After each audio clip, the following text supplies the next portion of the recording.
The electrophysiology specialty is a subspecialty of general cardiology, and so we mainly deal with two things: any cardiac rhythms inside the heart, as well as any devices that we implant. If you have symptoms of palpitations, irregular heartbeats, or your heart just doesn't feel normal, or if you have very fast heart rates, or you have very slow heart rates, I think you may want to come see electrophysiology. So the primary care will probably do some preliminary workup with either some sort of monitoring, either with EKG, a Holter monitor, or a long-term Holter monitoring that you wear for either 2 weeks or 30 days. And if during one of those monitors they pick up something that was irregular, either a fast or slow heart rhythm, or they were able to detect your arrhythmia sensation that you're feeling, then we will come to electrophysiology. We'll be able to figure out what the rhythm is and what is the best treatment solution for it. The most common procedures that we have are probably split into two. One is an ablation procedure, where we go in there with our catheters inside the heart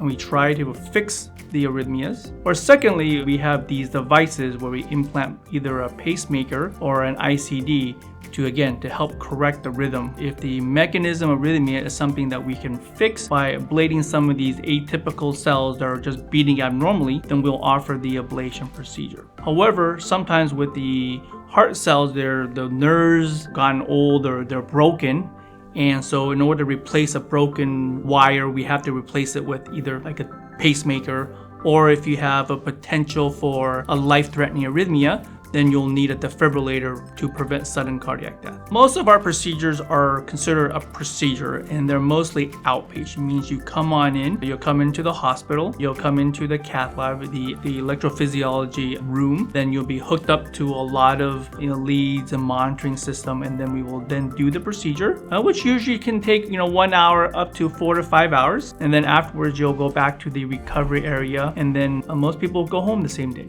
Our electrophysiology team is very encompassing. We have very broad range of diagnosing and treatment options for all types of arrhythmias. We're ranging from atrial fibrillation to ventricular tachycardia, supraventricular tachycardia. And then in terms of our device options, we do offer a full range of pacemakers, defibrillators, loop recorders, provide a full range of all procedures.